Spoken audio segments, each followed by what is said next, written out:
Chapter 18. Bryce and Sarah Ruth had a father. Early the next morning, when the light was gray and uncertain, Sarah Ruth was sitting up in bed, coughing, and the father came home. He picked up Edward by one of his ears and said, "I ain't never." "It's a baby doll," said Bryce. "Don't look like no baby doll to me." Edward, hanging by one ear, was frightened. This, he was certain, was the man who crushed the heads of china dolls. "Jangles," said Sarah Ruth, between coughs. She held out her arms. "He's hers," said Bryce. "He belongs to her."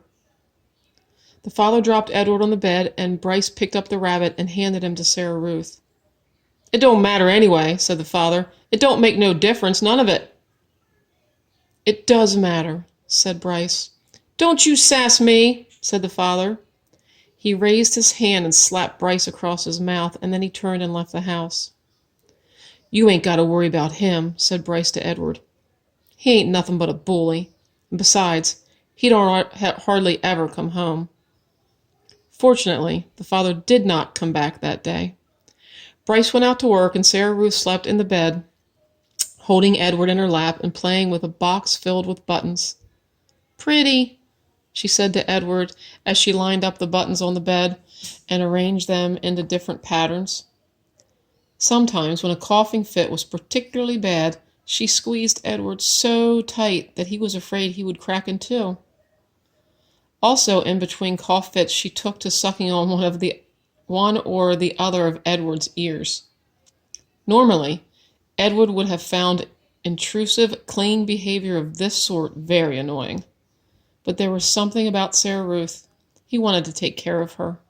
He wanted to protect her. He wanted to do more for her. At the end of the day, Bryce returned with a biscuit for Sarah Ruth and a ball of twine for Edward.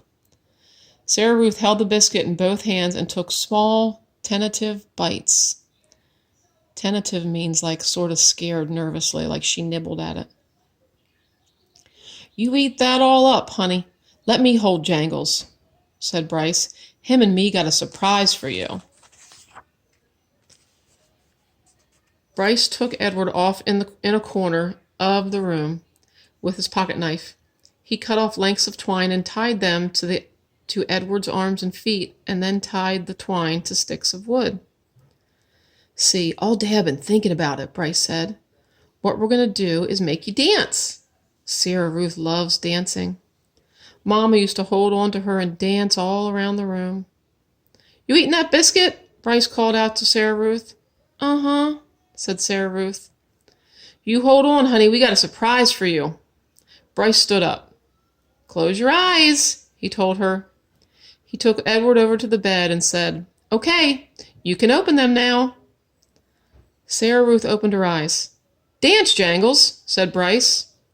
And then, moving the strings with the sticks with one hand, Bryce made Edward dance and drop and sway. And the whole while, at the same time, with his other hand, he held onto the harmonica and played a bright and lively tune. Sarah Ruth laughed. She laughed until she started to cough. And then Bryce laid Edward down and took Sarah Ruth in his lap and rocked her and rubbed her back. "You want some fresh air?" he asked her. "Let's get out of this nasty old air, huh?" Bryce carried his sister outside.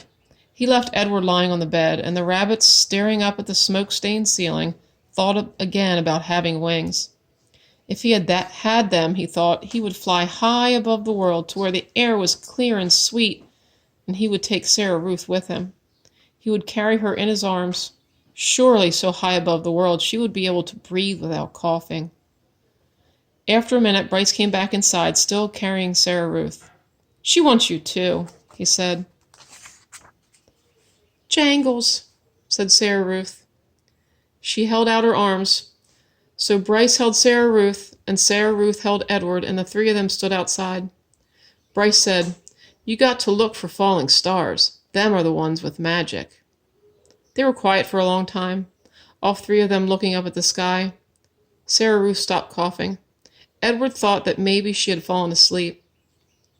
"There," she said, and she pointed to a star streaking through the night sky. "Make a wish, honey," Bryce said, His voice was high and tight. "That's your star. You make a wish for anything you want."